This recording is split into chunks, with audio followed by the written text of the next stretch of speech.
अल्लाह के वाणी के नाम पर दुनिया में वर्षों से तहलका मचा हुआ है। ऐसे में आज मैं बताता हूं कि अल्लाह की वाणी क्या है।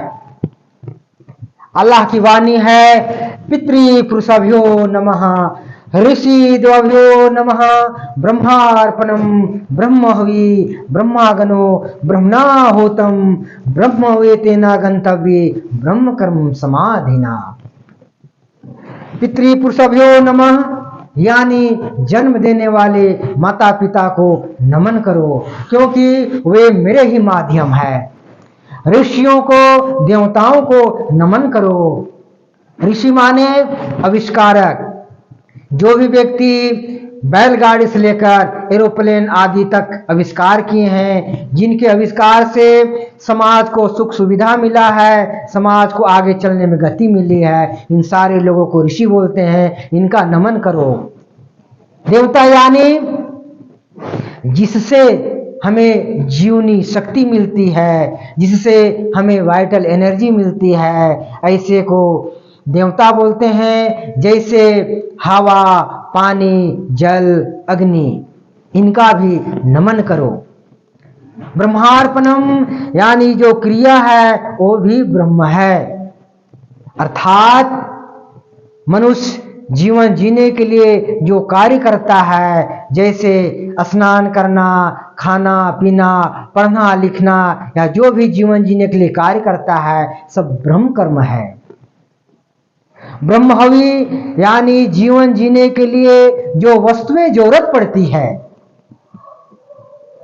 जैसे दूध, दही, फल फूल, साग सब्जी, कपड़े लते, घर मकान, जो भी चीजें जीवन जीने के लिए जरूरत पड़ती है, सभी ब्रह्म ही के रूप हैं, सब ब्रह्म के ही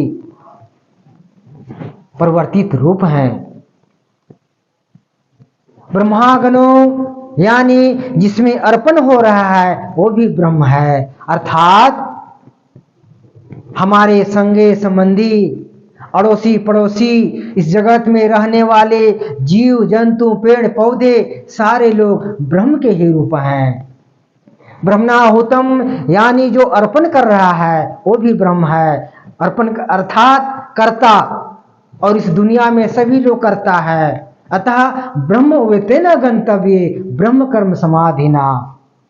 सभी कर्ता को ब्रह्म कर्म समापन कर ब्रह्म में मिल जाना है। यही बात सत्य है। एक के सिवा कुछ भी नहीं है। एक का ही बहु रूपात्मक रूप है। एक का अनेक होना और फिर अनेक का एक होना, यही सृष्टि की लीला है। जीवन चक्र का भी तो यही नियम है। तो जहां एकात्मक भाव है वहां प्रेम है, वहां शांति है, वहां जीवन है, वहां अस्तित्व है।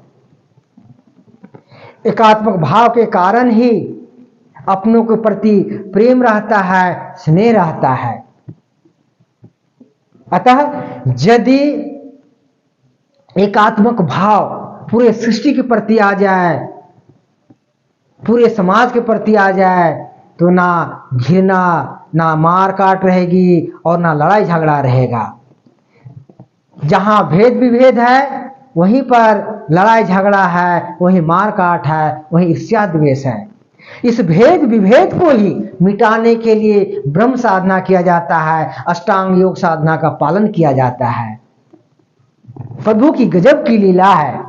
एक तरफ उन्होंने स्वयं को बहुत रूपात्मक में व्यक्त कर दिए, और दूसरी तरफ इस बहुत रूपात्मक सृष्टि को एकात्मक रूप में देखने का विधान दे दिए, अष्टांग योग साधना।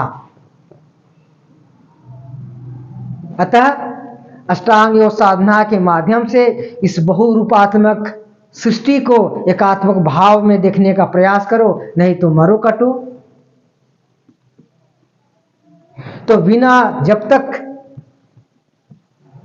पूरे दुनिया के लोग अष्टांग योग साधना का अनुशीलन नहीं करेंगे, तब तक समाज में, दुनिया में शांति नहीं आ सकती है। इसलिए सभी लोग को अष्टांग योग साधना का पालन करना चाहिए, अनुशीलन करना चाहिए।